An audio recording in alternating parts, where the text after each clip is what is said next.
Every now and then, there is an anime that manages to impress me despite what it looks like on its surface. There is a lot of trash out there, covered in the colorful skin of cute girls and boys doing cute things. But Princess Principal once again reinforces my thought that the outside does not determine what lies at its heart. Good anime are good regardless of what they look like. Lollies, shotas, adults, old men and women, even aliens, it doesn't matter. It's bad writing that ruins anime, and I'll shout that and repeat it as much as I have to for more people to finally get it. Luckily, Princess Principal is at least above average when it comes to its writing, which, while that honestly isn't saying much with the state of anime in general, means it manages to do more with its setting and characters than just be eye candy through fan service. This diamond in the rough is a rollicking roll down Victorian London, with the spice of Berlin and its wall thrown in for good measure, with spy action, double and triple crosses, and one of the cutest assassins ever to murder someone in cold blood. Yeah, super cute. So cute. Anyway, this anime is foremost a spy thriller. The conceit that the spies in the show are young girls is actually melded pretty well into the overarching story, which is especially nice since this anime doesn't mind playing with the timeline if it makes for a good narrative, something I've been a fan of since Bacano. Starting right from the word go, Princess Principal throws us right into the thick of things, expecting us to catch up with the breakneck pace it sets up for itself that blends in perfectly with the opening of the show. From the middle, we go backward and forward in time, learning about each of the girls and what their specialties are, as well as where they're from and what sequence of events brought them all together into this ragtag team. And with some well-animated fight scenes, especially that sword fight, and the whole sequence from the first episode, it doesn't take long to get invested in the girls' stories, even if most of their subplots are introduced and completed in the same episode. My personal favorite of the girls is Ange, which should be no surprise to some of my viewers and friends, as I have the best taste among them, and know best girl immediately when I see her. Sporting a top hat and cape along with a magical doohickey that temporarily removes the effects of gravity from her person, this kudere makes quick work of just about anyone in her path, with the exception of one particular person. The pauper she switched with to escape her life as a princess for just a little bit and explore the world outside those palace walls. Hard lessons come fast though, because after finding out the world is brutal and sickening firsthand, she returns to the estate just in time to get removed from her royal heritage by collapsing masonry in the chaos of war. Unfortunately, as the anime shows, things ain't so hot with a fake princess either, and the tragedy of these two characters growing up in separate worlds they don't belong in is one of the cornerstones of their relationship that binds the story together. Princess Principal is really all about stories, in the plural sense, and while there is an overarching plot gluing it all together with winks and nudges until the final episode, not much is made of that main narrative in favor of the vignettes featuring each girl.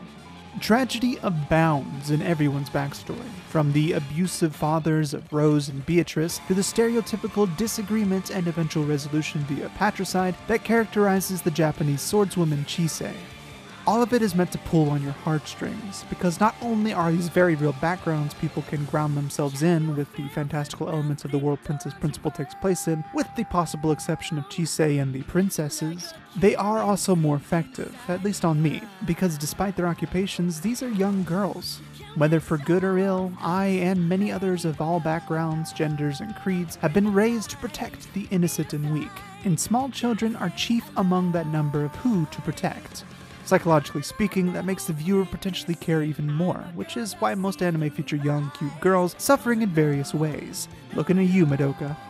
Digression aside, I personally found each of the individual stories the show gives us through cases to be more interesting than the overarching story, especially given that the ending was extremely unsatisfying, even more so than usual for most anime, because Princess Principal doesn't even bother to offer something to look forward to.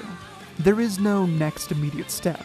Just the seemingly insurmountable goal of getting the princess to be queen eventually, hopefully, and maybe not dying in the process.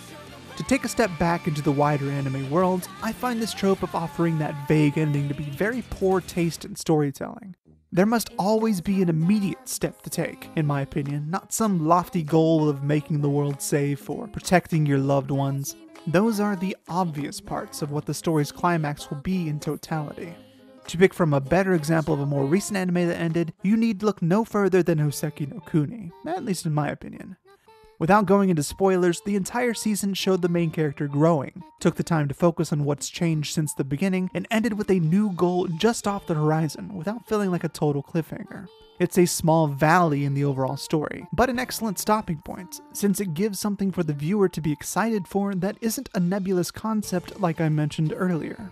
It gives confidence that there is a next step, instead of just whatever the writer can think of after making this cliffhanger, which I definitely think is an issue most mangaka have to keep people interested in the story week to week. However, despite the lackluster ending, Princess Principal has a lot of potential to be an excellent piece of work when it's finally completed, which makes me really hope for another season of the anime. I really enjoyed what we were given, and just felt like I wanted more at the end. Though it wasn't the excited yearning of seeing what's next, since it doesn't really give us that, but a lack of consequences and growth that put a damper on the thrill I'd experienced watching so far. All in all, this is definitely a show you should give a watch despite all my complaints with it, because the world feels like somewhere, rather than just a fantastical setting that wouldn't change if you switched it with any of the other dozens of other fantastical settings out there. The ideas the show introduced, with the way the magic works, the little subplots of militarization and control of the crown, subterfuge, and even drilling down to the bottom with the girls at the laundromats are all interesting and fun to watch play across the screen. It's not perfect, it's got its faults, but I would definitely put Princess Principal up as a solid anime among the mountains of trash the anime is slowly becoming, as more and more is simply being made because it can be. It won't stand with the greats like Full Metal Alchemist or Cowboy Bebop, but it's definitely slightly above average, and I'm looking forward to more. If it manages to continue and end in a satisfactory way in the future for its second season or even third or fourth, I'll probably like it even more, because my only complaint is that it didn't finish. In the end though, always remember to enjoy the way you watch anime, because as long as you're having fun, that's all that matters. Reviews can come and go, anime you love being called trash, or ones you hate being lauded as incredible, but you pick what anime you watch. So, tell me exactly what kind of anime you do like, and what you think I should review next down in the comments below. You can also get in touch with me on Twitter at Crosswind basically at any time, because I'm still at the point where I can answer everything directed at me. Also, consider supporting me on Patreon as well, because the lowest tier is just $1 a month, or 25 cents a week. Pretty good deal, and every little bit helps me make more videos. If you don't want to do that though, remember to like this video and share it with all your friends to help me with a little less time or money invested on your part. Subscribe and hit that notification bell for more from me in the future, and I'll see you guys next time.